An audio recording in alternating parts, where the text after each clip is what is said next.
semuanya, rekan-rekan Soho Global Health, Soho People, apa kabar? Semoga rekan-rekan semuanya dalam kondisi sehat. Nah, selamat bergabung dalam sesi SG Webinar Series pada hari ini. Terima kasih kepada seluruh peserta sudah melakukan waktu dan berpartisipasi pada sesi hari ini. Nah, perkenalkan, saya Teresia Jaimawanti, atau biasa dipanggil Rere dari Human Resources. Sebelum mulai sesi SGH Webinar Series ini, sesuai purpose SGH Group, yaitu menjunjung kepedulian terhadap kehidupan manusia sebagai prioritas kami yang tertinggi, untuk memuliakan Tuhan Yang Maha Esa, maka kita akan memulai sesi ini dengan berdoa. Marilah kita berdoa bersama. Segala puji dan syukur kami panjatkan. Aku lupa melulu ya tuh. Ya Tuhan, atas segala rahmat, karunia, serta nikmat yang Engkau limpahkan kepada kami. Ya Tuhan, berilah kami bimbingan, kekuatan, agar menghadapi segala rintangan dan tantangan dan juga peluang dalam kehidupan dan pekerjaan, serta mampu membawa kebaikan bagi sesama. Ya Tuhan, berilah rahmat dan berkah bagi Soho Global Health, tempat kami bekerja mencari nafkah, untuk terus bertumbuh dan berkembang dalam menyehatkan masyarakat Indonesia. Ya Tuhan yang Maha Pengasih dan Penyayang, jadikanlah SGB hari ini menjadi kegiatan yang Kau ridhoi, rahmati dan berkati, sehingga dapat berjalan dengan lancar, memberi manfaat, serta membawa berkah bagi tim kami. Ya Tuhan, hanya kepadamu kami meminta pertolongan dan keselamatan, sesungguhnya Engkau adalah sebaik-baiknya penolong. Amin. Oke. Rekan-rekan semuanya, apa kabar tadi? Baik semuanya ya, oke. Pada sesi webinar sesi ini nanti akan sedikit berbeda ya, jadi kita sesi kali ini adalah, kalau dilihat dari layar kelihatan ya, ada sudah 2 orang ya, sebagai narasumber dan juga host kita sudah ada di layar gitu. Jadi sesi kali ini adalah talk show. Jadi temanya adalah bincang sehat tentang autoimun. Nah, SGH Health Talk atau hari ini adalah talk show ya, adalah sesi di mana perusahaan berbagi pengetahuan dan juga edukasi untuk menambah wawasan terkait topik kesehatan sehingga karyawan dapat lebih aware tentang kesehatan. Sehingga kita semua dapat tetap fit dan produktif beraktivitas baik di lingkungan kantor maupun di lingkungan pekerjaan kita. Oke, nah pada kesempatan ini saya juga ingin memperkenalkan narasumber kita yang sudah ada di depan kita ini ya. Jadi, ini adalah topik kita hari ini, bincang sehat. Nah, pembicara kita yang pertama adalah Dr. Sandi Purutama-Gani. Halo dok, apa kabar dok? Baik Bu Rere, gimana kabarnya Bu? Puji Tuhan, sehat dokter. Oke, kemudian saya perkenalkan juga host hari ini, yaitu Ibu Novita Roselina, atau biasa dipanggil Ibu Ei, yang akan memandu sesi hari ini. Apa kabar Bu Ei? Baik dok, baik Bu Rere. Apa kabar Bu? Baik. Baik Bu. Oke, nah sebagai kepedulian kita juga terhadap kesehatan karyawan, pada sesi Health Talk ini saya juga secara rutin bekerjasama dengan tim medical affair. Jadi kita memiliki medical dokter yang bisa dihubungin via online sesuai nomor dan jadwal yang tertera di layar ya rekan-rekan semua.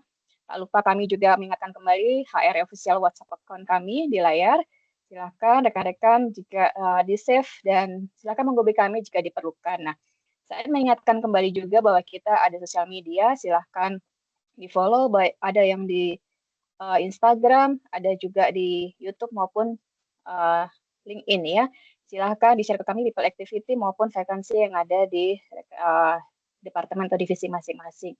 Nah, karena kita akan masuk ke sosial media, jadi sesi kali ini kita akan take foto dulu ya rekan-rekan. Silahkan rekan-rekan semuanya mengaktifkan kamera masing-masing dan kita bisa bersuah foto dulu di sini. Saya akan dipandu oleh Mbak Anissa atau Mbak Ayu, bisa dimulai untuk fotonya dipandu, silahkan.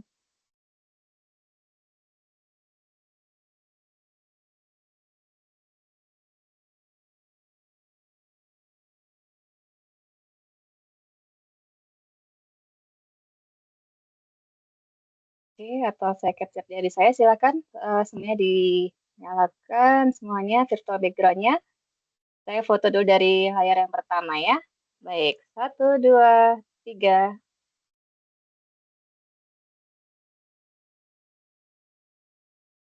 Oke, kita cek yang layar. Ada 6 layar nih, jadi panjang ya. Oke, 1, 2, 3.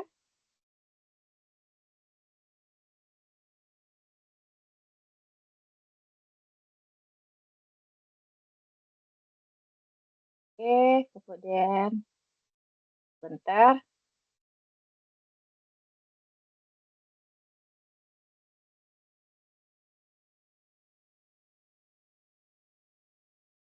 Oke,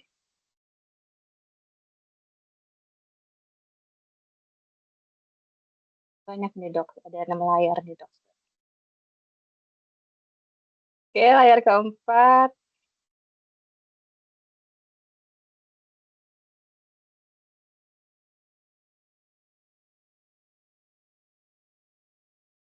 Oke, nah, ya.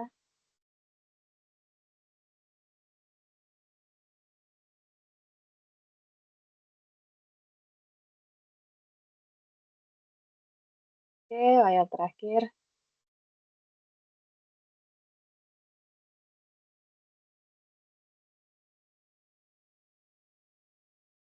Oke, sip.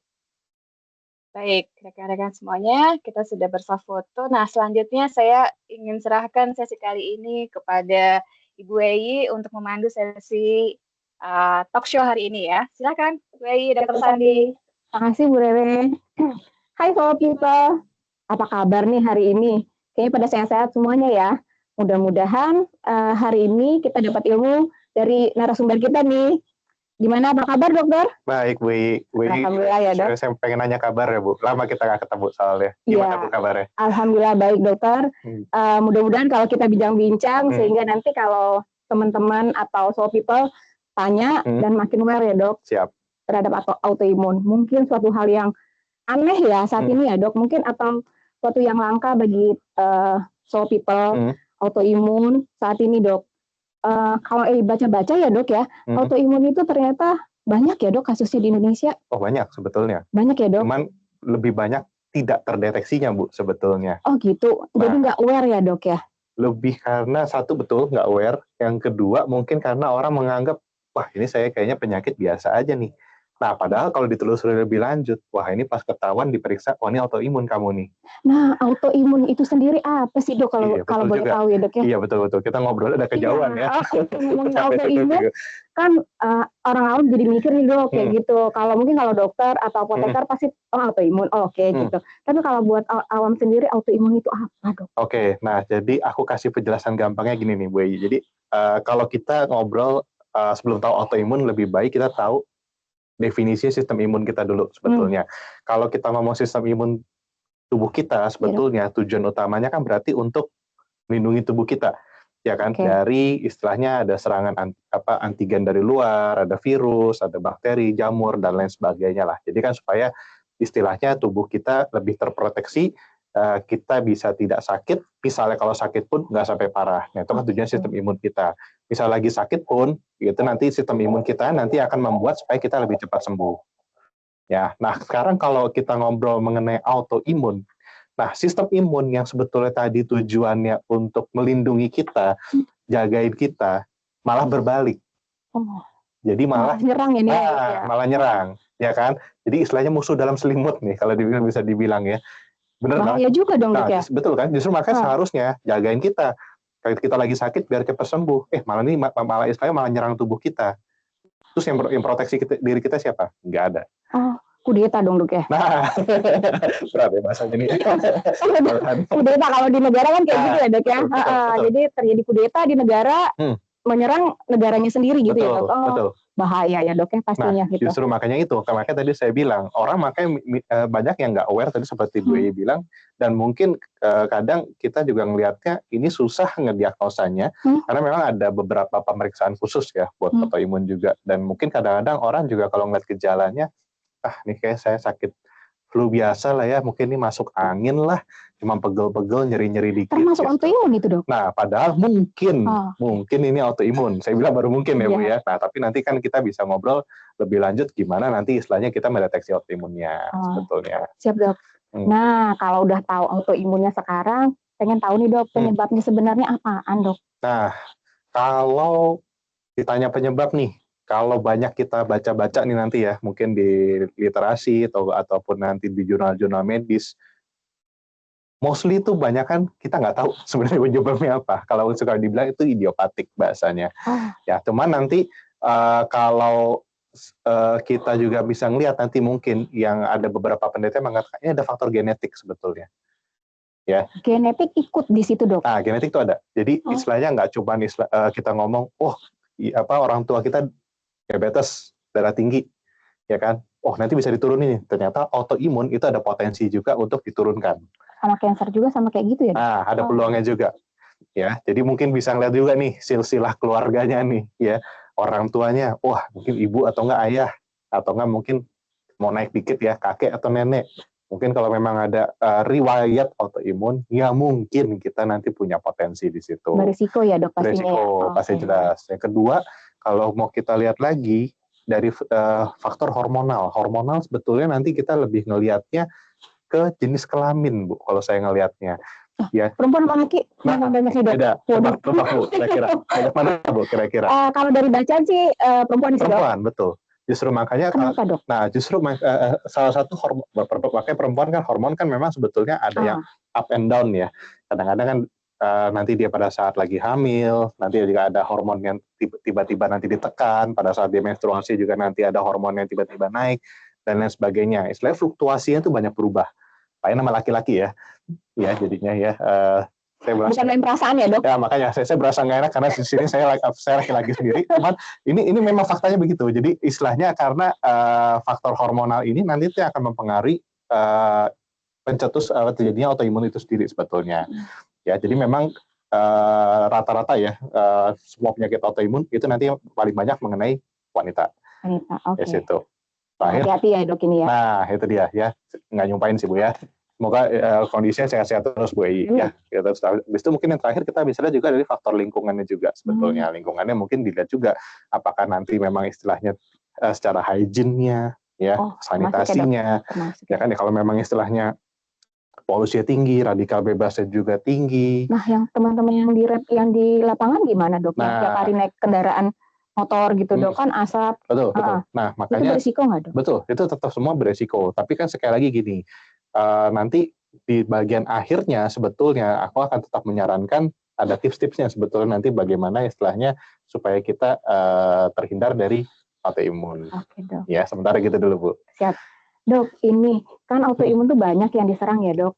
Macam-macam katanya autoimun itu 1000 wajah atau 1000 penyakit apa 1000 apa lah ya dok. Kan ada organ ini, organ itu. Apa aja sih dok sebenarnya yang diserang dok? Oke, jadi sebetulnya benar nih. Jadi autoimun ini tuh sebetulnya nanti bisa spesifik kita nyerang organ tubuh kita. Apa ya contohnya ya? Misalnya kalau kita ngomong lupus nephritis lah, ya nephritis kan berarti dia nanti mainnya lari ke ginjal. Berarti kan nanti dia memang ada peradangannya atau enggak memang ada manifestasinya mulai awalnya tuh dari ginjal. Ya, jadi itu spesifik tuh dia mengenai ginjal, tapi bukan tidak mungkin nanti istilahnya dia akan berkomplikasi, dia akan menyebar ke ginjalnya ngapain dok? Nah, istilahnya ginjal nanti akan mengalami peradangan. Misalkan tadi kan makanya kan balik lagi nih, kita tahu definisi autoimun dulu nih. Ya. Yang tadinya harusnya ngelindungin, dia menyerang. Oke dok. Ginjal tadi fungsinya harusnya melindungin, istilahnya kalau ginjal kan kita ngomongnya buat buang sampah ya. Kalau ginjal ya, buang sampah, habis itu ngeluarin apa-apa ya dok. Ngeluarin sampah dari tubuh kita, nyerap kembali yang penting lagi ke tubuh kita. Ini dibalik fungsinya. Jadi kalau lama-kelamaan, kalau didiemin, bisa terjadi gagal ginjal. Itu yang pertama, kalau kita ngomong spesifik organ. Kalau misalnya kita ngomong sistemik, ya mungkin bisa contohnya apa ya, paling mungkin bisa rheumatoid arthritis mungkin, kita bisa ngelihat.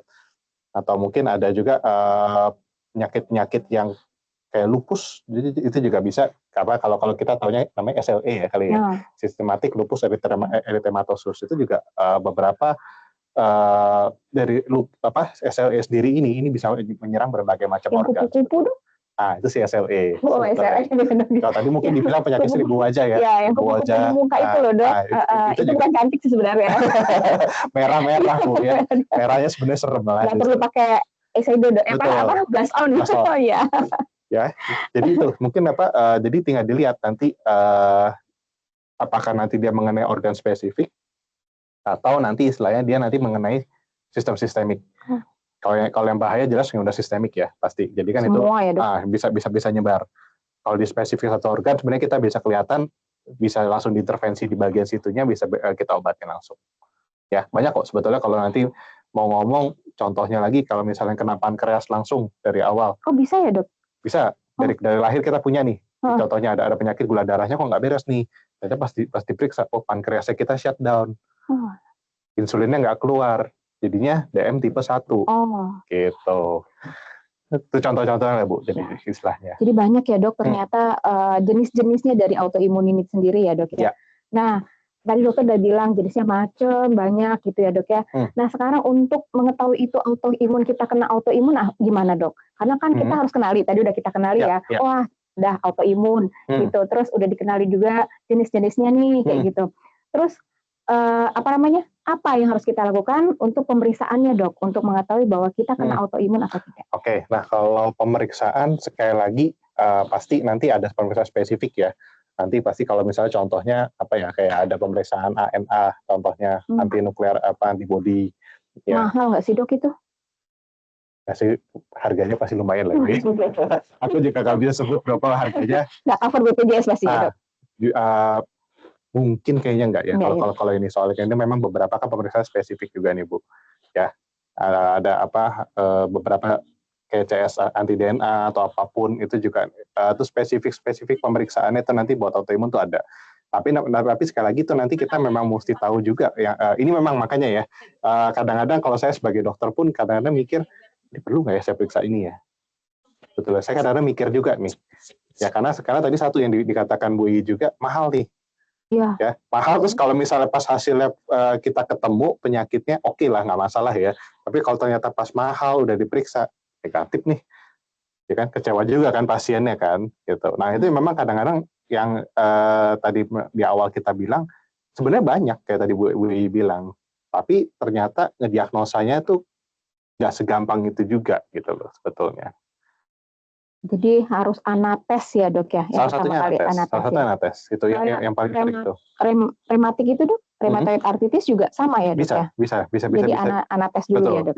bisa dari situ juga. Kalau nggak kan nanti, nah itu kalau rheumatoid arthritis mungkin agak sedikit lebih berbedanya kan karena itu dia lebih ke persendian ya sebetulnya nanti kan ya.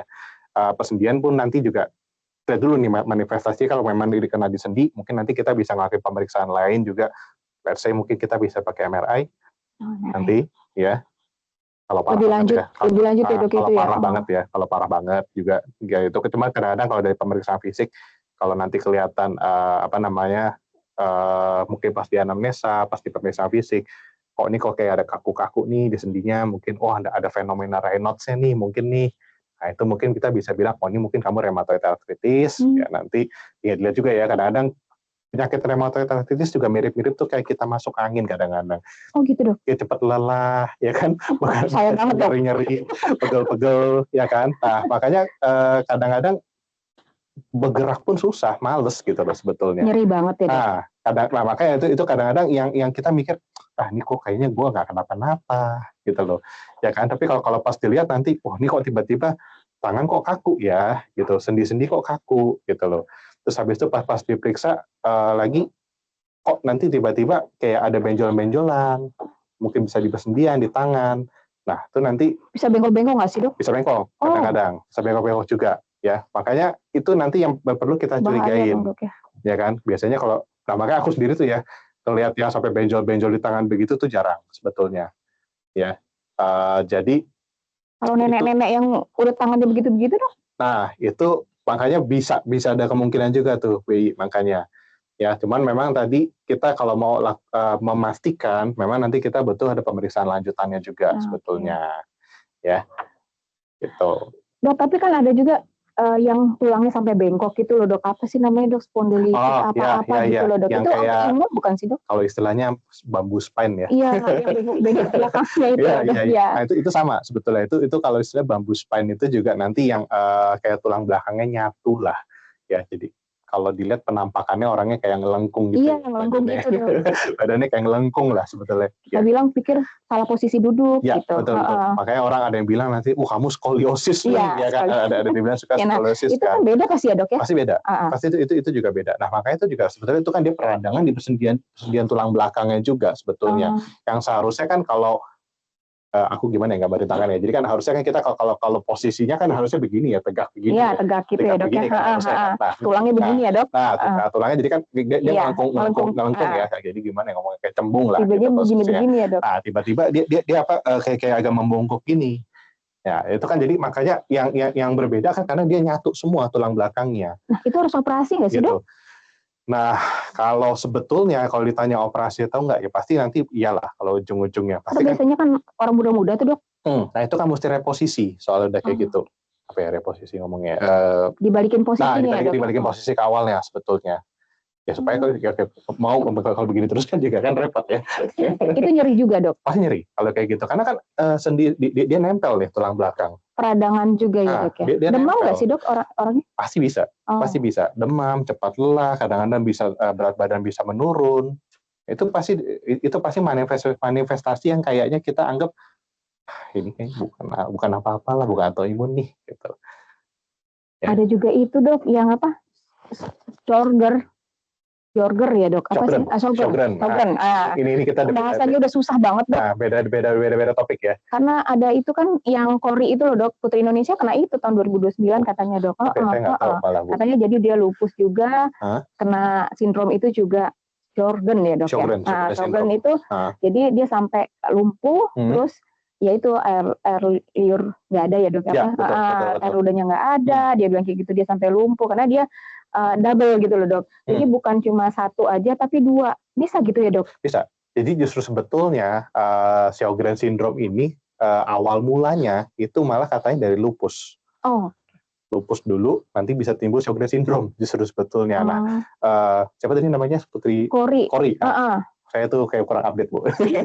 Gitunya. Cantik, Dok. Kan cewek-cewek tadi, Dok. Nah, tapi itu yang nggak enak ya kalau Sjogren syndrome itu sebetulnya itu yang kering nggak cuma di air liur, tapi di air mata juga. Jadi nggak nangis gitu, Dok? Mau nangis tuh mungkin udah nggak ada air mata ya, Bu ya. Mungkin kalau saya lebih khawatir bukan pas dia nangis, tapi kalau sehari-hari kalau kita nggak punya air mata, yang ngebasah air mata. Perih banget ya, Dok. Yang ngebasah air mata kita pakai apa? Ya pasti pakai tetes mata kan? Oh ya, harus tambahin tetes mata ya. Kalau nggak pakai tetes mata, luka takutnya iritasi ya. Air mata kita kering nggak ada, berarti mata kita kering. Merah tuh pasti matanya. Saya nggak tahu tuh nanti yang tadi itu artis itu apakah matanya merah? Katanya nggak bisa tidur berhari-hari gitu loh, Dok. Mungkin karena nggak ada air mata, dia nutup matanya juga saking sakitnya kali ya, Dok. Gitu. Betul. Nah itu pasti yang pertama kelihatan air mata. Air matanya juga nggak ada, mata kering, merah tuh pasti. Tadi kalau Bu I juga bilang tadi misalnya air liurnya nggak ada, berarti nanti dalam mulutnya, langit-langit mulut, lidah atau apapun semua itu kering. Itu dong, Dok. Apa namanya? Mukositis dong jadinya, Dok. Nah, bisa juga nanti Bapak yang sariawan, iya. Gitu ya, semua itu juga bisa sebetulnya. Ya.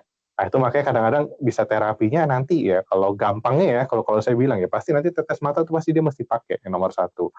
Ya kan? Itu mesti dia, cairan yang masuk tuh dia mesti cukup. Jadi harus netesin berapa menit sekali gitu ya, Dok? Yes. Karena mata kering tuh kayaknya simple ya. Cuman kalau orang yang benar-benar nggak punya air mata, itu nanti jadi problem banget sih, Bu. Pasti istilahnya ada kotoran, ada debu, ada apapun nempel ke mata kita, itu yang nggak bisa yang nyapu tuh nggak ada.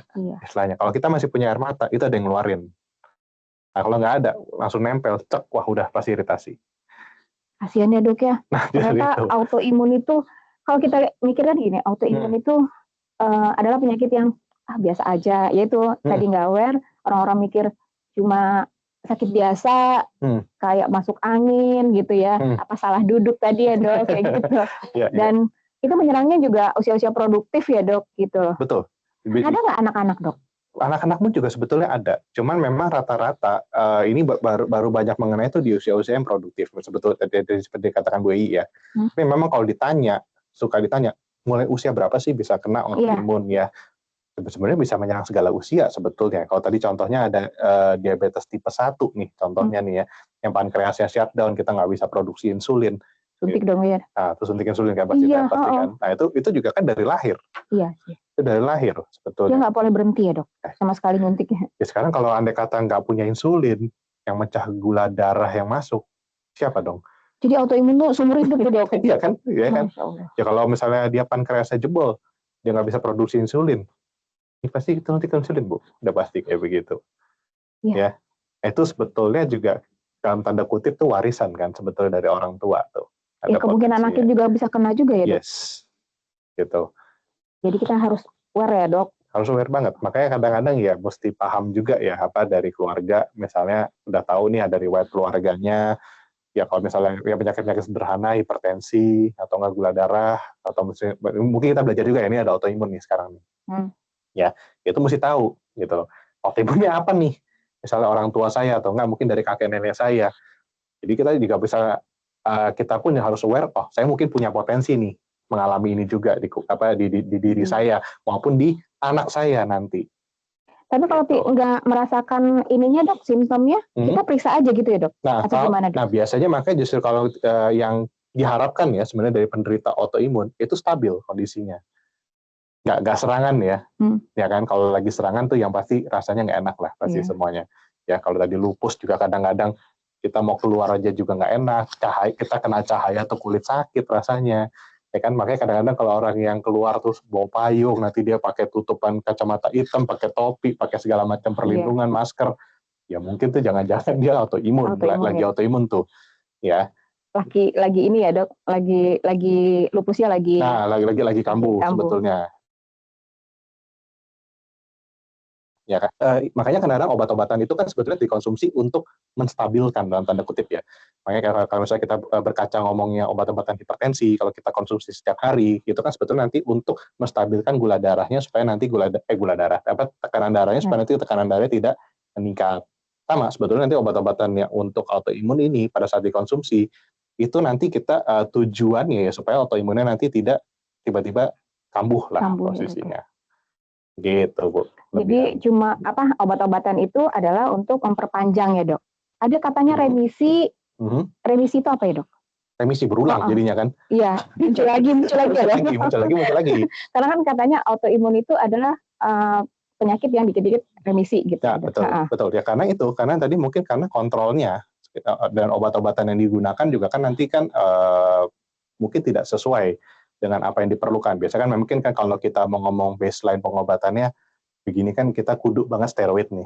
Oh, oke. Ya. Yang pertama jadi steroid ya dok ya. Steroid itu mah udah kudu banget lah biasanya, ya kan kalau apapun itu ya. Tapi biasanya steroidnya juga dosisnya tinggi biasanya nanti, ya. Punya efek samping mukanya langsung lebar dok, moonface gitu. Kalau steroid dok. Moonface ini nanti leher gitu, ya kan? Soalnya penampakannya udah nggak bagus aja dok. Iya kan? Nah itu, jadi terus kalau nggak salah kan jadi berat badan bertambah juga kan, kalau nggak salah kan nanti kan side effect-nya situ ya. Nah terus bisa juga nanti pakai obat-obatan kayak methotrexate, tapi namanya DMARD, gitu kan ada juga. Atau nanti bisa pakai obat-obatan biologis, ya kan, yang mumap itu juga. Atau kan nanti kita bisa juga pakai imunosupresan mungkin di beberapa kesempatan. Kayak Mycopen ya dok ya? Oh siap. Nah itu juga bisa digunakan Bu, sebetulnya mirip-mirip. Ya. Mycopen bisa buat itu ya dok ya, buat lupus nefritis gitu bisa pakai ya dok ya. Ya kapan dia pakai steroid, kapan dia pakai imunosupresan, terus pakai yang lain-lain itu dok? Nah kalau steroid mungkin bisa dalam jangka waktu yang cukup lebih panjang ya dibandingkan yang ini. Kalau mungkin tadi kayak imunosupresan, mungkin nanti di fase-fase yang flare ya, di awal-awalnya itu dia mengalami kambuh, itu kita bisa gunakan. Kemudian kalau misalnya pengobatan biologi atau nggak mungkin kayak DMARD, itu mungkin biasanya itu kita pilih ya salah satu sebetulnya. Kalau aku sih sebenarnya dari dulu lebih punya pengalaman pakai DMARD, yang methotrexate yang zaman dulu. Ya karena MTX ya dok? Ketahuan umur ya. Itu kan obat lama ya. Kalau kalau obat-obatan biologi kan itu obat-obatan yang baru sekarang sebetulnya kan penemuan-penemuan yang baru. Kalau dilihat juga dari penelitiannya pun ini kan juga cukup baik sebetulnya. Tapi kan mungkin itu juga ada jangka waktu tertentu yang nanti kita bisa stop juga pemakaiannya. Gitu. Itu seumur hidup dok? Yes. Minum obatnya?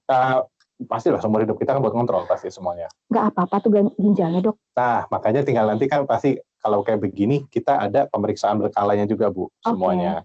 Ya kan? Apapun kan sebenarnya obat-obatan yang kita konsumsi seumur hidup pasti nanti kan juga ada pemeriksaan berkalanya nih. Ya, kayak misalnya contohnya kita minum obat kolesterol nih, statin. Ya kan, dalam jangka panjang pun kan juga kita juga periksa mesti liver kita. Ya kan? Apakah nanti malah jadi toksik nggak di liver, ya kan? Terus nanti kok di ginjal pun juga sama nanti. Kita kan juga nanti mesti ngecek juga, periksa juga berkala ya. Kalau memang ternyata, udah mulai ada penurunan fungsi ginjal nih, gara-gara saya minum obat ini terus-menerus, ya nanti bisa konsultasikan ke dokter lagi. Oh gitu. Dokter apa sih, Dok? Kan misalnya gini, udah kenal ya, Dok. Jadi kan kita pertama kali udah dikenalin ya, autoimunnya. Terus kita akhirnya tahu nih ya, gitu, aware kita tahu. Terus kita periksa ya, Dok.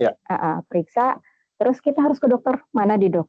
Nggak mungkin ke GP dong, Dok, ke dokter umum atau ke dokter ini, karena kan macam-macam ya autoimunnya. Kalau kita merasakan bahwa bengkak nih sendi kita atau apa tiba-tiba kita ternyata yang lelah tadi berkepanjangan demam gitu, kita ke dokter mana, Dok? Nah, mungkin ada yang khusus sebetulnya jadi kan kalau misalnya subspesialisnya lah istilahnya ya, itu nanti ada yang namanya alergi imunologi. Alergi imunologi Sebetulnya. Itu jadi memang yang khusus menanganin ya yang autoimun. Cuman kalau enggak mungkin bisa, kalau ragu nih ya mungkin bisa ke internis dulu ke awal. Kalau ragu ya mungkin kalau ini mungkin dalam ya, Dok, ya? Karena rata-rata kan tadi seperti saya bilang ya, mungkin takut langsung, Dok, ke subspesialis itu lebih takut biasanya kita. Kalau langsung ke subspesialis mungkin agak jarang ya, Bu. Karena kan mungkin kita kalau awam mungkin kita nggak tahu ini kita nih pertama gue autoimun nggak nih? Ke penyakit dalam kali ya. Nah, pertama pasti kita setidaknya ke internis dulu. Ya kan, biasanya nanti pada saat nanti kelihatan internis sudah mengarahkan, kamu kayaknya autoimun, ada pemeriksaan penunjangnya, baru biasa nanti akan dirujuk ke alergi imunologi. Yang anates tadi ya, Dok? Yes, salah satunya. Kalau misalnya masih anak-anak, contohnya kalau anak-anak kan ya mungkin nanti bisa ke spesialis anak dulu sebetulnya. Oh gitu.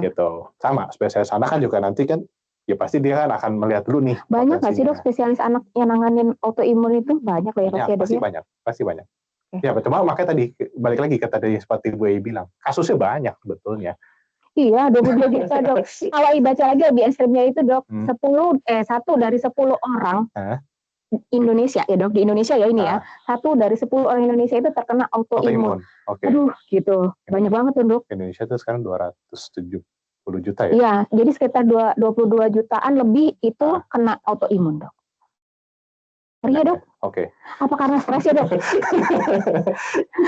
Kita lagi seru-seru banget ya, Dok. Kita ada pertanyaan ya, Dok. Iya. Boleh ya, Dok? Boleh. Silakan. Nih, ada pertanyaan, Dok. Izin bertanya, Dokter Sandi, untuk prevalensi autoimun, apakah ada pengaruh dengan jenis kelamin dan ada yang perlu diperhatikan apabila ada riwayat dalam keluarga dan bagaimana untuk mencegahnya? Yang tadi, Dok. Iya. Monggo, Dok. Ya, kalau ditanya tadi ada pengaruhnya sama jenis kelamin atau enggak, ya ada.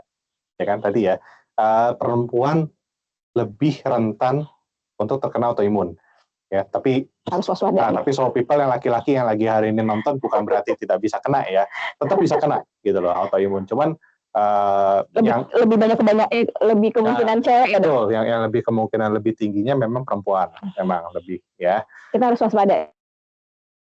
Bukan berarti tidak bisa kena ya, gitu, tetap aja. Nah, kemudian juga kalau tadi gimana yang kedua riwayat keluarga ya? Ya.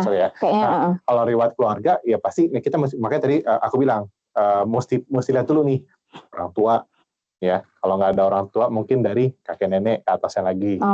Ya. Generasi sebelumnya ya, Dok. Siapa tahu skip nih ya kan. Putus setengah muncul lagi ya, Dok. Gitu ya kan. Terus habis itu bisa juga nanti kalau misalnya udah kelihatan nih ya kan, ya udah berarti gimana cara mencegahnya? Nah, ya kan? Kalau misalnya, berarti pertama gini, kalau misalnya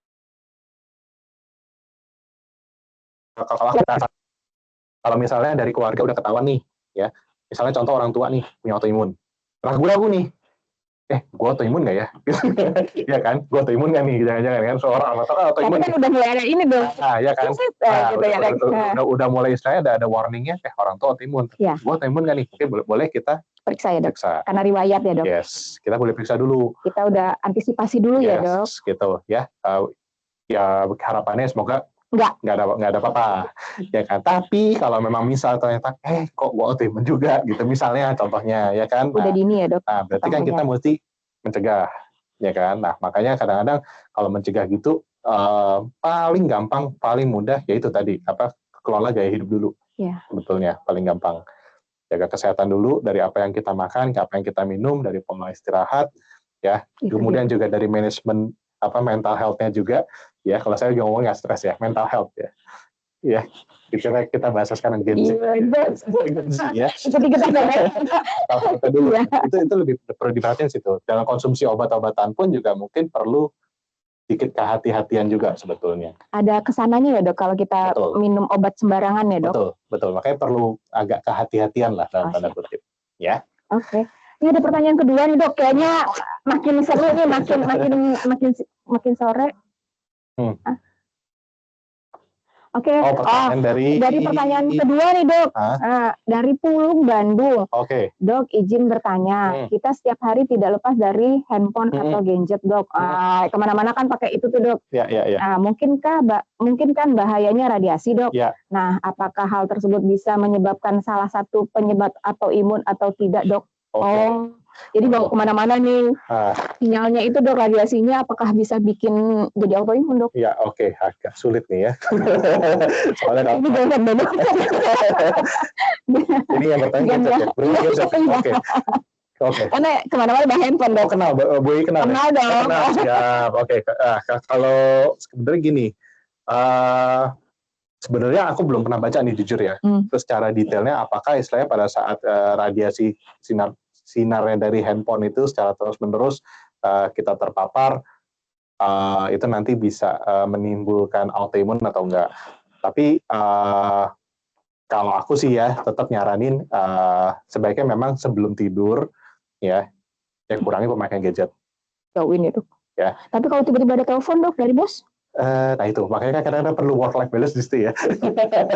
Ya, tapi makanya kita juga pastikan ya kalau memang sebenarnya gini kaitannya kalau aku ngomongnya kita kalau bisa kurangi pemakaian gadget sebelum tidur supaya apa? Ya kalau kita memang dari awal udah malam udah pengen tidur, ya pastikan tujuan utama kita pengen tidur tuh kita tidur. Ya, kalau kita scrolling nih, ya tadinya cuma mau scrolling 5 menit, nggak sadar pas ngeliat jam, gila gue udah scrolling 1 jam, ya kan? Nah itu kan tadi dari awalnya tadi pengen tidurnya contoh jam 10, bablas lewat jam 11. Imbasnya apa? Tadi kan salah satunya juga kita buat pencegahan kan kita juga perhatikan pola makan, pola istirahat. Gaya hidup ya, ya kan? Ya mungkin ternyata kalau memang kita dari awalnya udah punya autoimun, yang kita nanti istilahnya istirahatnya berantakan, ya mungkin siapa tahu nanti bisa kambuh. Jadi ini ya dok, pemicunya ya dok. Cuman kalau radiasinya langsung, aku sebetulnya jujur belum pernah baca. Cuman kalau aku nyaranin, ya kalau memang malam pengen tidur, ya sebaiknya kurangin. Ya kalau biasanya kalau udah punya gen gitu ya dok, dia akan dipicu untuk itu ya dok. Betul. Iya, katanya juga ada yang raise hand nih. Ada yang raise hand? Wah, makin seru nih dok. Ada yang dari Jember, ini Bu Ai sama Dr. Sandi. Silakan bisa di open mic-nya dari Jember, silakan. Selamat siang, Dr. Sandi. Oke, dari Suara Jember. Saya terdengar? Halo. Dengan Mbak Puspita Mayasari Sutanto. Iya. Suara saya terdengar? Ada yang ditanyakan ke Dr. Sandi? Halo. Ya, Halo. kedengeran. Silakan dok. Iya. Silakan Mbak. Selamat siang, Dr. Sandi. Saya pemaparan yang sangat menarik. Saya adalah salah satu pengidap autoimun sejak tahun 2015. Oke. Ada beberapa hal yang ingin saya tanyakan ya dok. Yang pertama mengenai secara umum nih, mengenai tadi yang disebutkan fenomena Raynaud. Itu apa ya dok? Oke. Terus yang kedua, saat ini saya dari awal itu seperti yang tadi dokter sampaikan, terapi saya adalah methotrexate, chloroquine, dan methylprednisolone 4 mili.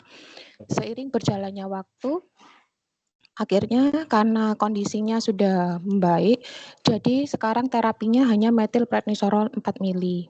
Oke. Tapi karena saya merasa kan minum obat terus-menerus ya dok ya, akhirnya saya tuh minumnya jika kambuh saja dok.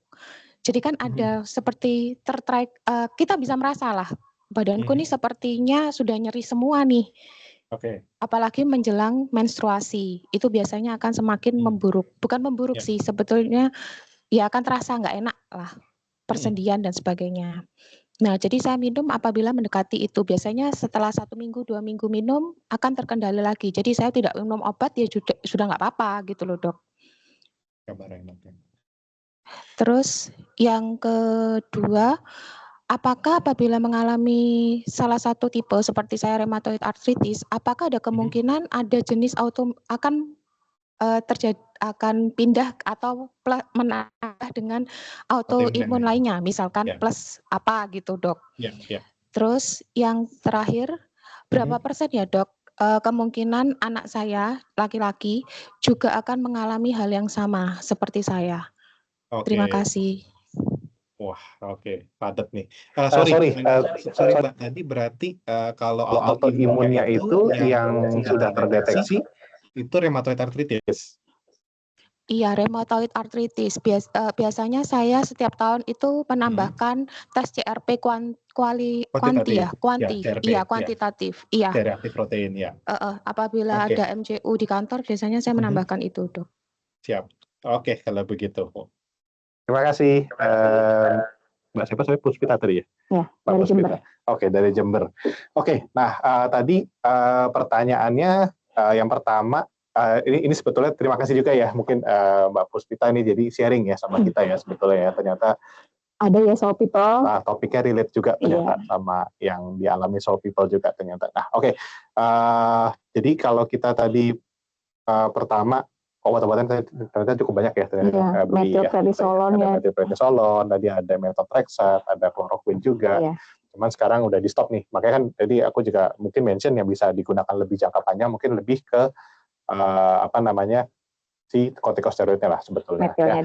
Nah, oke. Kalau tadi mungkin ditanya yang lebih menarik, kalau nggak salah pertama tuh yang fenomena Raynaud syndrome kalau nggak salah ya.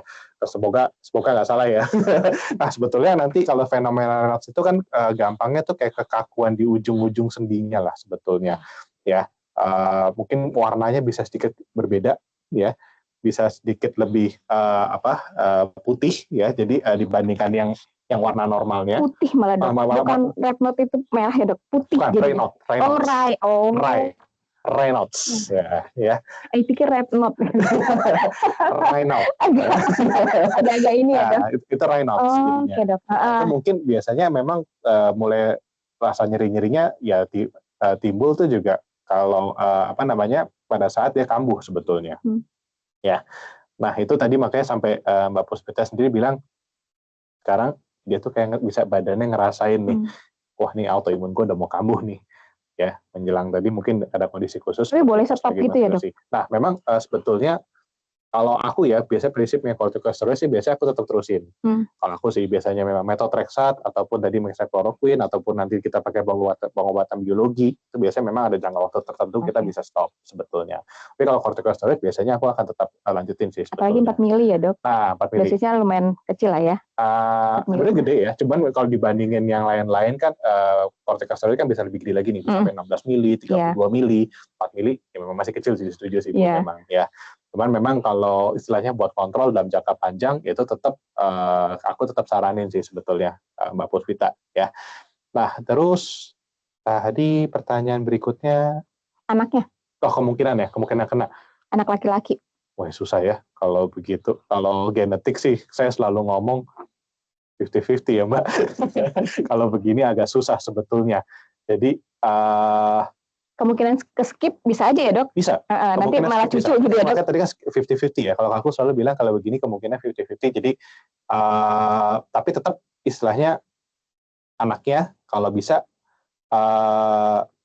antisipasi aja ya. Kalau memang udah tahu orang tua saya autoimun nih ya, mungkin juga saya bisa kena juga ya. Atau mungkin kalau tadi ke-skip yang tadi Bu Ei bilang, ya mungkin ternyata cucunya. Gitu kan. Itu nanti mungkin bisa kena. Ya. Jadi kalau aku ditanya jujur, aku nggak bisa jawab, Mbak Puspita. Mungkin aku lebih tepatnya kalau ditanya mungkin kemungkinan 50-50 lah jadinya lebih ke situ. Ya, semoga kejawab semua nih ya. Ada yang kurang nggak tadi? Kayaknya nggak ya? Ya tadi metil tadi dok. Kemudian apa namanya anak. Terus yang Raynaud's. Ya, oke. Harusnya udah semua ya.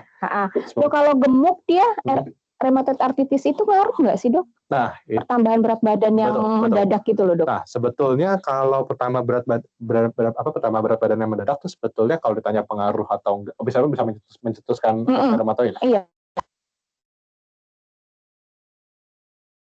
Jadi kalau udah ada, buruk. Lagi kalau misalkan kenanya di persendian di lama. Biasanya ibu-ibu dok, kayak itu. Ya kan? Umur udah 40-an ke atas dok. Betul, makanya biasanya kan kalau makin bertambahnya usia ya kalau bisa perempuan kan juga kalau bisa obesitas itu dikurangi sebetulnya. Berat badan itu kan kalau bisa udah mulai dikurangi supaya beban di kaki itu kan dia nggak terlalu banyak lah. Ya, mungkin nanti kalau misalnya rheumatoid arthritis takutnya osteoartritis. Oh sama aja ya dok ya. Nah, ya kan? Itu sama aja. Oke dok, makin seru. Ada pertanyaan ketiga nih dari Novita. Namanya hampir sama nih dok. Novita Widyastuti. Izin bertanya dok, bisakah penyakit autoimun tidak harus tergantung dengan obat-obatan yang banyak? Karena saudara saya sampai tidak bisa hamil atau keguguran karena obat steroid. Apakah dengan jaga pola makan saja bisa membantu dok? Oke. Nah ini menarik juga. Ini sebetulnya aku baru ingat nih, sebetulnya kita ada satu penyakit autoimun juga yang istilahnya kita ngomong antiphospholipid syndrome sebetulnya. Ya, itu dok. Ya, itu jenisnya. Istilahnya tuh dia nanti ada trombosis ya, perdarahan dari arteri, dari vena, dari kapilernya juga. Ya, jadi seluruh dari pembuluh darah paling besar dan pembuluh darah paling kecil itu bisa ada perdarahan. Ya. Nah, makanya itu biasanya kalau yang lagi hamil, ya itu nanti dia punya antiphospholipid syndrome, resiko keguguran tinggi. Jadi nggak hamil-hamil gitu ya dok? Hamil nih, cuman mungkin berapa minggu nggak kuat gitu ya dok? Keguguran. Nah itu biasanya antiphospholipid syndrome itu gitu. Apalagi mungkin yang kalau saya suka dengar dari pasien tuh paling kesian kalau dia lagi IVF, bayi tabung. Ya, kalau bayi tabung kan udah mahal. Prosesnya lama, udah dijadi, nah tiba-tiba dia punya antiphospholipid syndrome, kemudian dia keguguran. Nah itu mungkin yang ada. Jadi bukan karena steroidnya dok? Nah itu juga sebenarnya kalau steroid itu sebenarnya buat pengobatannya sebetulnya. Biar autoimunnya terkendali. Sebetulnya. Tapi kan memang biasanya kalau antiphospholipid syndrome itu nanti ujung-ujungnya pakai darah. Oh. Gitu. Harus ya dok? Heparin. Iya, ditambah itu ya dok ya. Nah, zaman sekarang tuh ada yang lebih keren lagi yang ada low molecule heparin yang kayak enoxaparin, fondaparinux itu kan juga nanti kan bisa injeksi itu sebetulnya. Nah, tapi kalau yang nanti pertanyaannya tadi gara-gara steroid gitu. Apakah gara-gara steroid pada saat hamil keguguran kan? Karena pertanyaannya juga tadi dilihat dulu nih sebetulnya minum steroidnya buat apa? Yang pertama, kalau memang betul-betul karena autoimun dia butuh steroid tadi Mbak Novita, itu pengobatan sebetulnya. Tapi kalau nggak perlu minum steroid, kita konsumsi steroid pas hamil, itu kan sebenarnya juga nggak perlu sebetulnya. Kalau misalnya lagi radang-radang, ya kan? Dia lagi dewa katanya. Ya kan faringitis atau apa gitu ya. Orang gitu dong. Minum Dexa, minum Pertin gitu. Ya. Enakan gitu. Padahal dia nggak tahu itu cuma betul. Itu makanya kadang-kadang ya hamil tuh sebenarnya kondisi khusus lagi tuh pengobatan tuh juga kalau bisa benar-benar atas anjuran dokter juga. Jangan sampai istilahnya self medication semua kalau pas lagi hamil. Ya. Ya tadi pengobatannya boleh nggak dok yang bukan terapi obat gitu loh dok untuk pasien yang tadi yang mau hamil tadi loh dok kan dia nggak pakai steroid, adakah alternatif lain obatannya selain obat ya kalau jaga pola makan aja ya sebetulnya kalau selama andai kata istilahnya stabil nih ya tadi itu oke, nggak masalah ya terkontrol ya dok ya makanya kalau saya bilang selalu jaga pola makan, pola istirahat olahraga kali ya dok. Nah olahraga, ya kan? Itu juga bisa tuh aktivitas fisik sebetulnya. Karena ada FunFit ya, Bu. Ya, jadi Ada kalau FunFit. kalau itu mungkin masih bisa kita pertimbangkan sebetulnya. Ya, gitu. Ternyata ketinggalan nih, maaf nih Mbak Puspita, tadi itu apakah kalau dia udah kena Oh, RA iya, terus iya. dia bisa Sorry, kena sorry. yang lain apa Sorry. gimana gitu? Iya, iya. Aku ketinggalan juga tadi. Hmm. Maaf, Mbak Puspita. Nah, kalau ditanya sekarang lagi udah kenanya RA, rheumatoid arthritis. Saya nggak kena yang lain, bisa, tetap masih bisa. Oh gitu ya, Dok. Bisa dong. Jadi dalam satu tubuh dia kena RA terus tiba-tiba dia bisa kena lupus gitu, Yes. atau kena yang lain gitu ya, Jangan Dok? lupa tadi RA itu sistemik.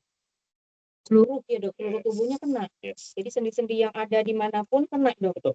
Jadi tangan, Ya. lutut gitu ya, Dok. Nah, menutup kemungkinan juga nanti awalnya nanti kok bisa menambah ada lupus gitu. Bisa gitu, Dok. Bisa. Oh, Betul. nah kalau udah kayak gitu pengobatannya double, Dok. Nah, pasti pengobatannya nambah lagi, ya kan? Ya, amit-amit nanti kalau misalnya kena kulit bisa sampai ke psoriasis Oh contohnya, iya, ya kan? psoriasis sampai Amit-amit ya, gitu ya, Dok. amit-amit gitu ya kan. Tapi itu kalau ditanya potensinya bisa. Makanya kalau aku selalu bilang ya kalau bisa memang udah autoimun dan mungkin remisinya sering, kambuhnya sering, ya kalau bisa tuh obatnya itu juga kalau bisa jangan putus. Jadi harus minum ya, Dok ya. Ya, biar nanti dia terkontrol juga. Dan dia tetap harus kontrol dokter pastinya, Dok. Karena Nah, dia harus iya. minum obat tiap hari ya, Dok. Betul. Jangan boleh lupa ya, Dok. Nah kalau lupa, Dok, boleh gandain isunya nggak? Jadi hari ini minum, lupa nih, aduh gitu kan. Biasa lah, Dok, lagi kerjaan banyak, tiba-tiba baru ingatnya besok pagi, Dok. Iya, iya. Dimakan double sama dia, harus yang 4 mili jadi 8, Dok. Boleh nggak? Kalau aku nggak pernah nyaranin. Oh, boleh. Aku nggak pernah nyari kayak bayar utang deh. Kayak bayar utang gitu. Boleh nggak, Dok? Kalau aku nggak pernah Oh, nyari sebetulnya. Jadi makanya sekali lagi gini, kalau memang kita dapat obat, apalagi untuk jangka panjang ya, ya makanya itu memang perlu istilahnya kesadaran diri kita sendiri juga, kepatuhan diri kita sendiri juga buat konsumsi obat. Kalau memang andai kata tipenya lupa nih ya mungkin bisa kita tolong suami, atau kita tolong istri, ya atau kita tolong anak. Ya jam segini saya minum obat nih harus nih, ya kan? Atau habis makan malam saya minum obat di nih. handphone, Gitu ya. Dok, kan ada timer, Dok. Ada apa? Ada alarm ya, Dok. Itu juga bisa buat reminder jadi istilahnya ya. Jadi jangan istilahnya nanti dirapel deh minum obat itu jangan. Nggak boleh ya, Dok. Jangan, supaya. Ada lagi nih, Dok, pertanyaan via chat nih dari Pak Arin Tompo. Izin bertanya, Dok, Mbak Ei, waduh, apakah ada jenis autoimun yang berbahaya yang dapat menyebabkan kematian? Dan hal paling gampang tanpa pengecekan lab mengetahui penyakit autoimun itu dengan cara apa selain periksa ke dokter? Terima kasih. Selain lab, apaan, Dok? Oke. Ini kalau penyebab kematian susah ya. Sebenarnya Tapi ada nggak, Dok, gara-gara autoimun pasiennya meninggal? kita bisa aja. Tergantung nanti manifestasi autoimunnya itu dia sampai kemana. Ya kan? Kalau misalnya tadi nih contohnya nih kayak lupus nih, lupus nefritis, ya didiemin. Ginjalnya kena Gagal ginjal itu pertama kan. Lama didiemin, gagal ginjal kronis, didiemin, cuci darah. Ya kan? Dari gagal ginjal kronis biasanya larinya kemana? Ke jantung. Ya kan? Rata-rata kan semua gitu. Jantung nanti gagal jantung. Ya kan? Semuanya gagal gitu. Nah, ya kan? Nggak cuma gagal paham ya. Ada gagal jantung juga. Ada gagal jantung juga sebetulnya. Nah, itu kan makanya istilahnya kalau ditanya, ya awalnya lupus nih, autoimun. Ya kan? Ya, cuman dalam perjalanan tergantung organ yang kena terakhir ya. Nah, perjalanan penyakitnya, jadi dia kalau nggak ditangani dengan benar, menyebabkan kematian sebetulnya. Organ-organ lain kena ya, Dok. Betul. Fungsinya terganggu. Betul. Nah, jadi makanya ini menarik sih ya. Cuman pertanyaan Pak Arin ini kalau langsung menimbulkan kematian, aku belum tahu. Kayaknya enggak. Biasanya rata-rata sesuai dengan perjalanan penyakitnya juga nih, BI nanti. Nggak akan mendadak kayak penyakit jantung tiba-tiba langsung sudden death gitu. Nah, bukan kayak gitu ya, Dok. Bukan. Pasti nanti ya makanya ini kan mesti kita tanya dulu nih, ketahuan dulu nih awal-awalnya nih.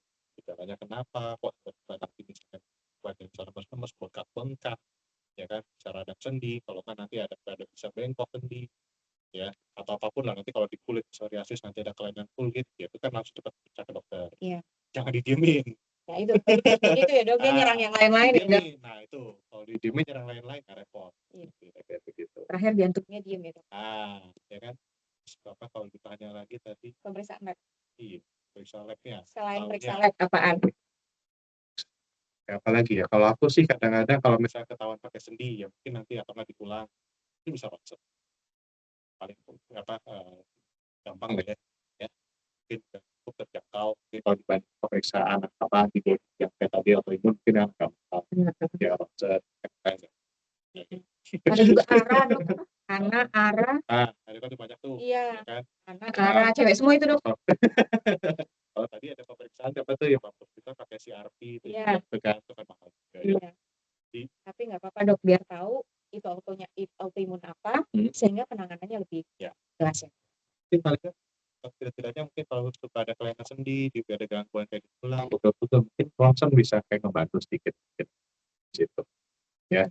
Tapi kalau aku tetap paling gampang ya lihat riwayat keluarga gitu lah. Ya. Oke. Semoga kejawab Pak Arin. Ya. Pertanyaan kelima nih dok. Wah, makin panas dok. Gimana dok? Makin ini kan kita dok. Jadi pertanyaan kelima adalah dari Pontianak dok, logistik. Izin nanya dokter, apakah autoimun itu bisa menular? Nah, apa kayak HIV dok? Karena kan sama-sama lemah, sama-sama nggak ada ini imunitasnya juga yang terserang gitu loh.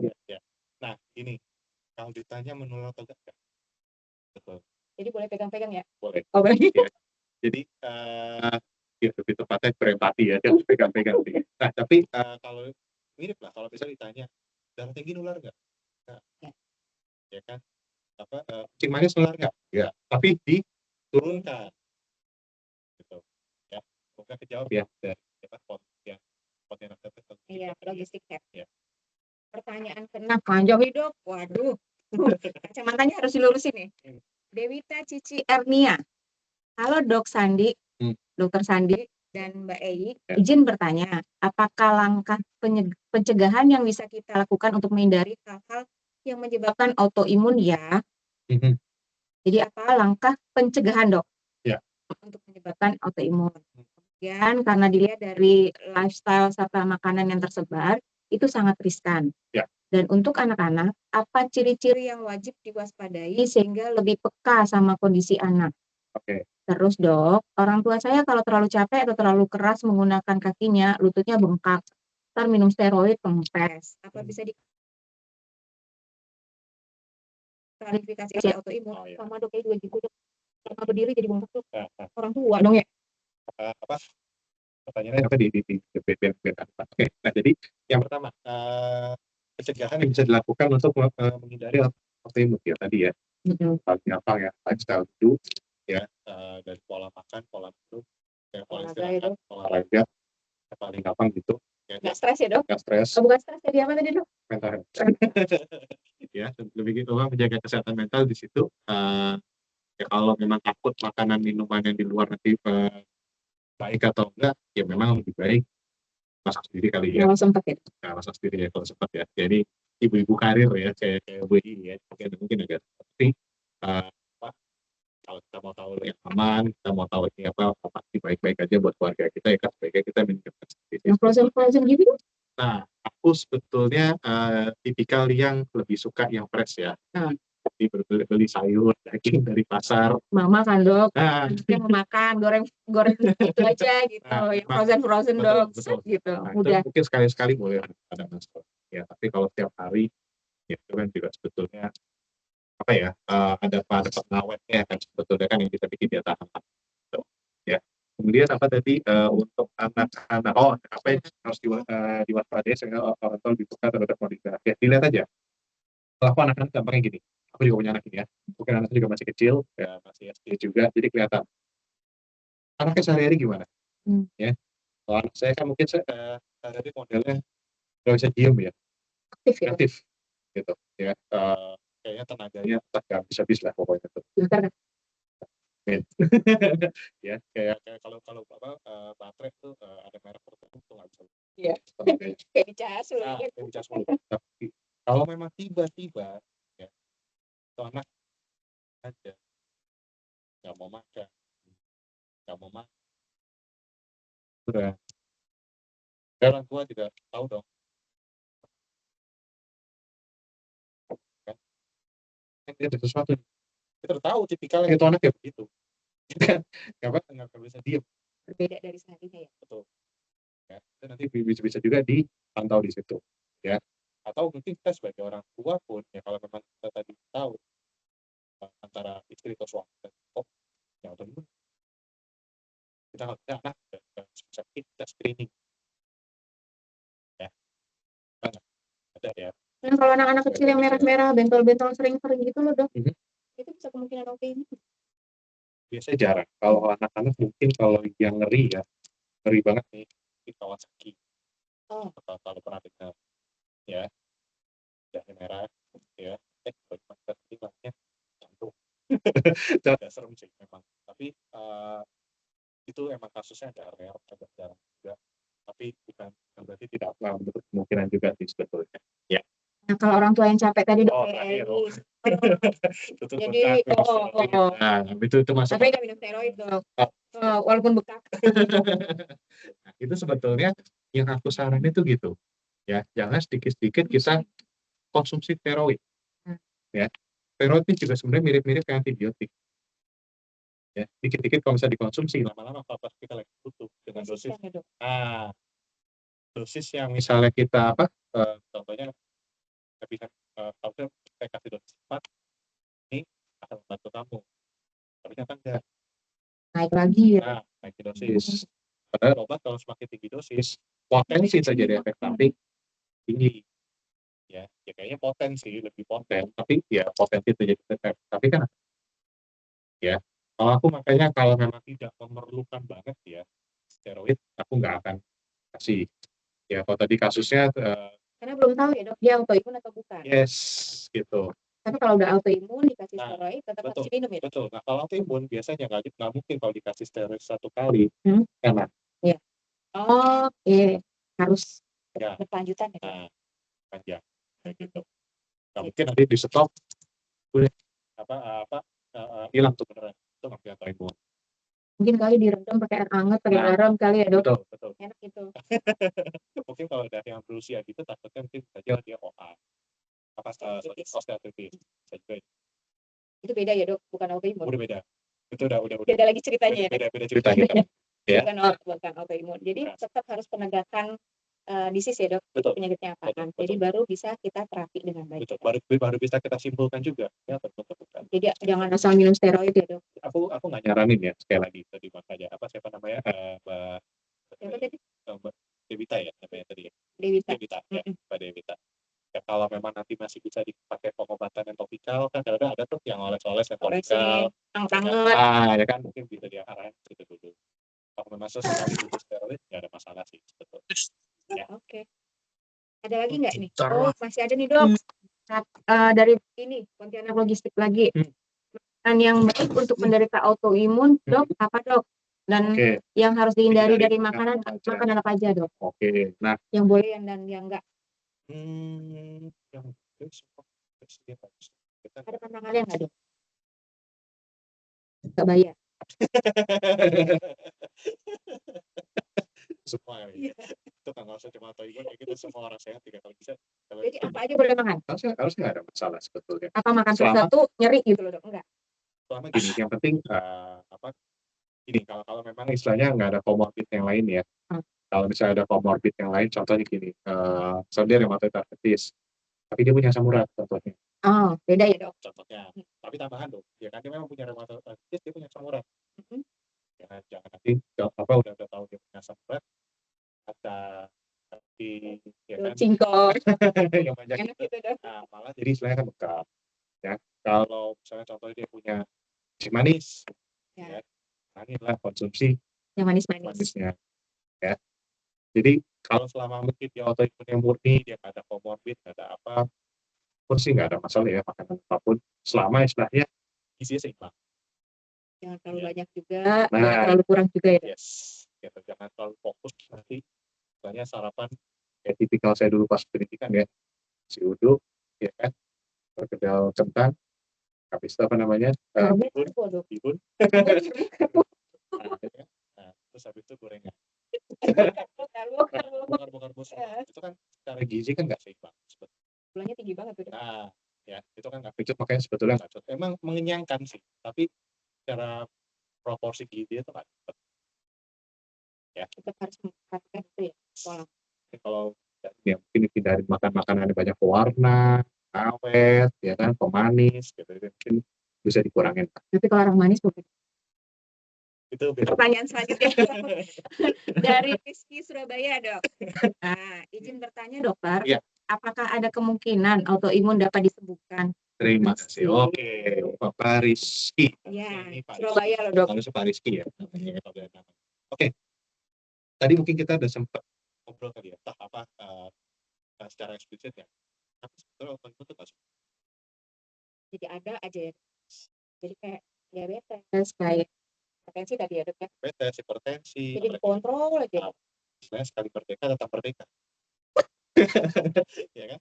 Jadi udah ada, hilang. Istilahnya. Nah, kita cuma bisa kontrol sebetulnya. Ya. Kayak semua obat apa yang penyakit yang kita pun kan kita semuanya kita kontrol dengan obat. Jadi bukan kayak flu minum obat sembuh. Sembuh enggak, beda. Makanya kalau kayak flu tadi apalagi ya, misalnya radang tenggorokan, ya kan, Minum obat selesai, Dok. itu kan penyebabnya ketahuan. Virus, bakteri, ya kan. Dan Kalau ini nggak tahu ya. apa dikasih obat antibiotik ada apa selesai. Kayak penyakit-penyakit yang kayak tadi flu begitu, itu menular. Oh, ini nggak menular ya, Dok. Nah, yang tidak menular ini biasanya ini bertahan Bertahan di di dalam tubuh kita. Ya tetap di tubuh kita. tapi harus dikontrol. Kontrol. Tapi Gitu. harus dikontrol. Ya. Oke, ada lagi nih. Wah, makin ini seru nih. Banyak ya pertanyaan. Iya, ternyata ini dari Eko Musrianto. Oke. Sore Dokter Sandi, baik. Apa efek dari autoimun bisa juga berpengaruh pada proses kehamilan? Oke. Karena ada teman saya yang terkena autoimun, wanita sulit untuk hamil. Oh, tadi hampir sama nih, Dok. Terima kasih. Oke. Sama yang tadi, Dok. Betul. Ya, mungkin ini yang kita sebut mungkin contohnya dia anti-phospholipid syndrome sebetulnya. Jadi istilahnya ada sumbatan pengentalan berapa darahnya karena ada kebocoran.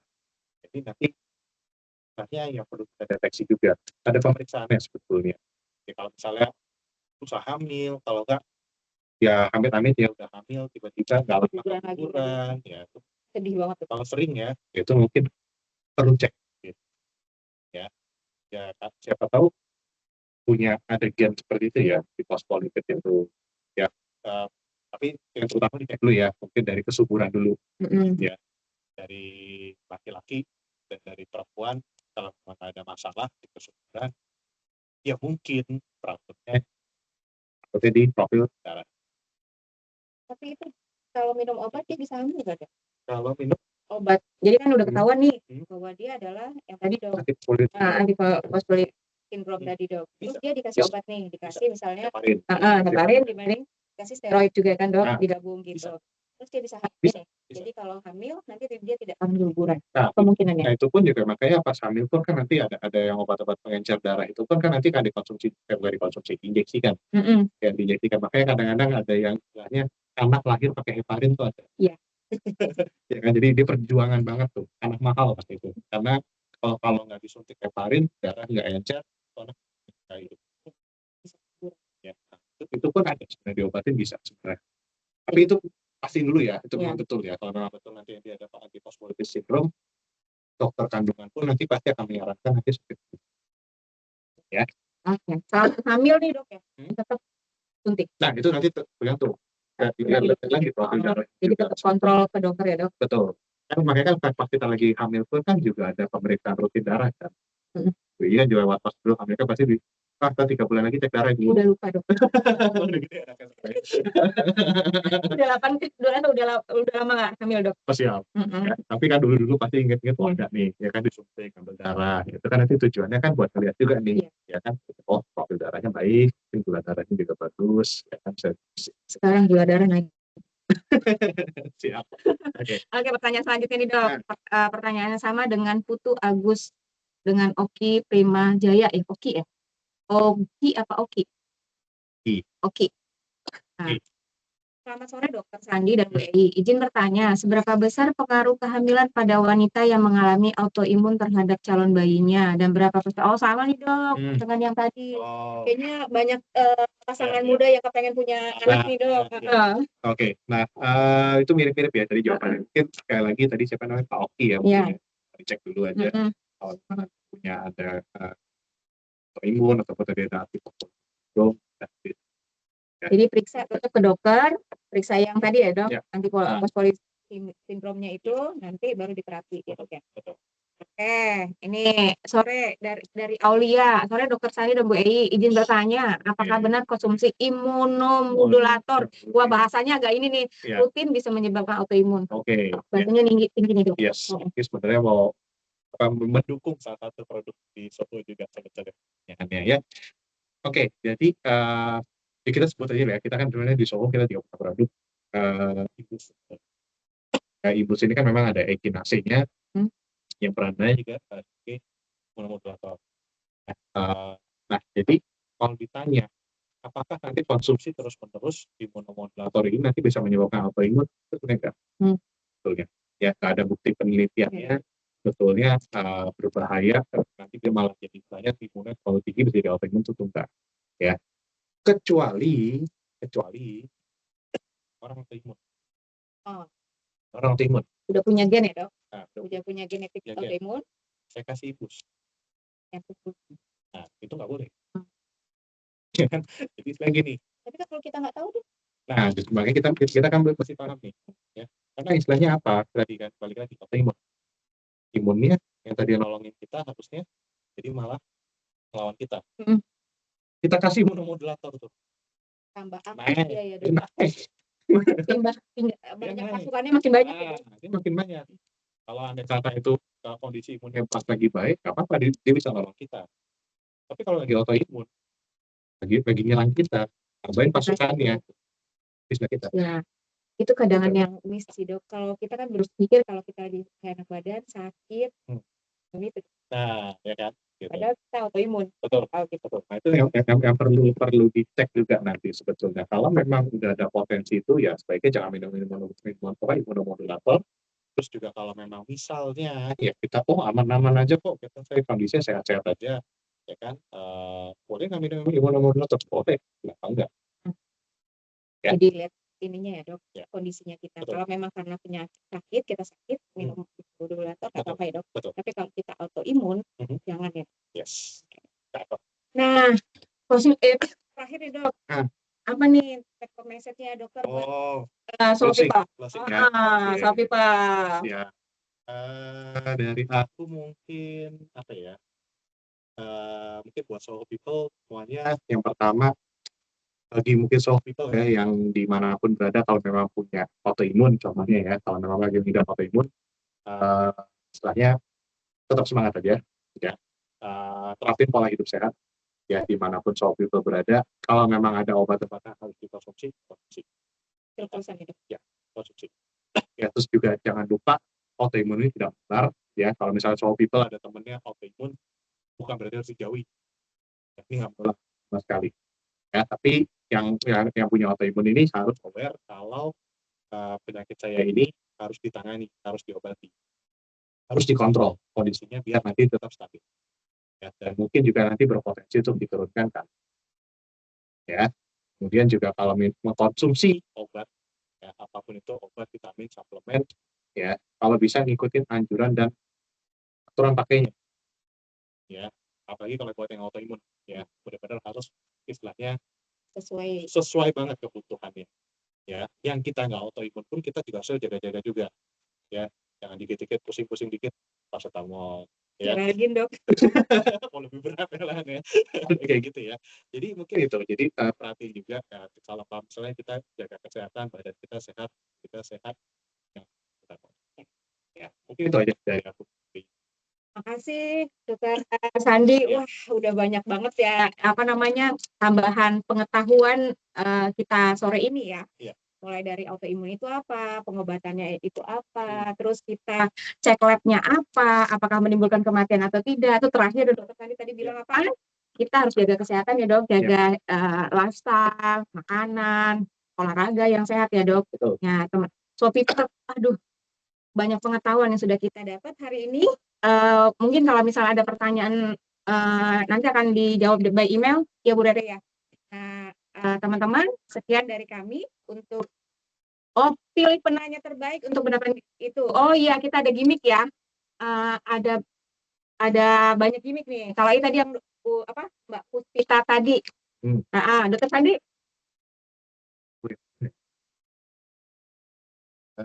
Paling aku tertarik tadi yang ngeri ya kematian dari Pak Arif.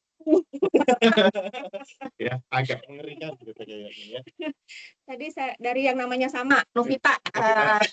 Dua lagi, Dok. Oh, 2 lagi.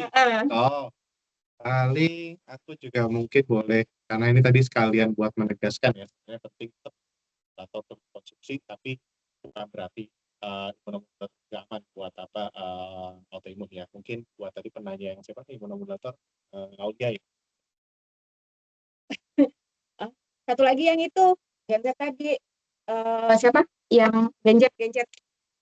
Oh, gadget tadi. Ya, Pulung, Bandung. Jadi udah 5 ya. Untuk hari ini untuk mendapatkan gimmick dari bincang sehat tentang autoimun. Terima kasih. Mungkin waktu dan tempat saya serahin ke Bu Rere kembali. Terima kasih Bu. Baik. Oke, thank you Bu Ei juga Dr. Sandi untuk pemaparan hari ini. Menarik sekali ya rekan-rekan So People semuanya. Banyak informasi ya tadi disampaikan juga Dr. Sandi ya, juga ditegaskan juga sama Bu Ei. Nah, sebelum kita mengakhiri, mohon kesediaan rekan-rekan untuk mengisi evaluasi efektivitas hari ini yang sudah ada di chat. Silakan untuk rekan-rekan berikan masukan juga topik-topik apa yang menarik ya, yang diminta untuk kami bawakan.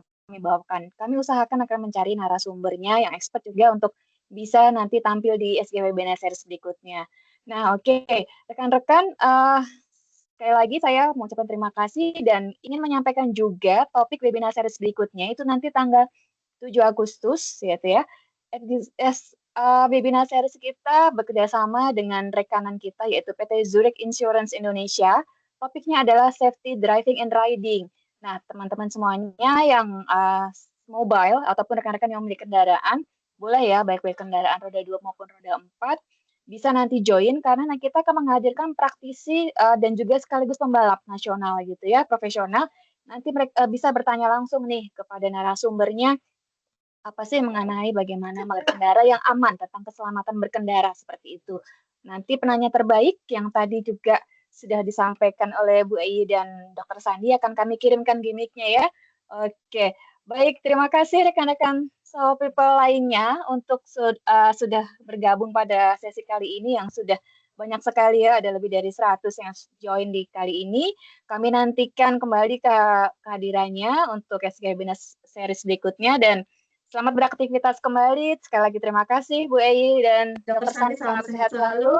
Sampai bertemu lagi di SG Webinar Series berikutnya. Selamat sore semuanya.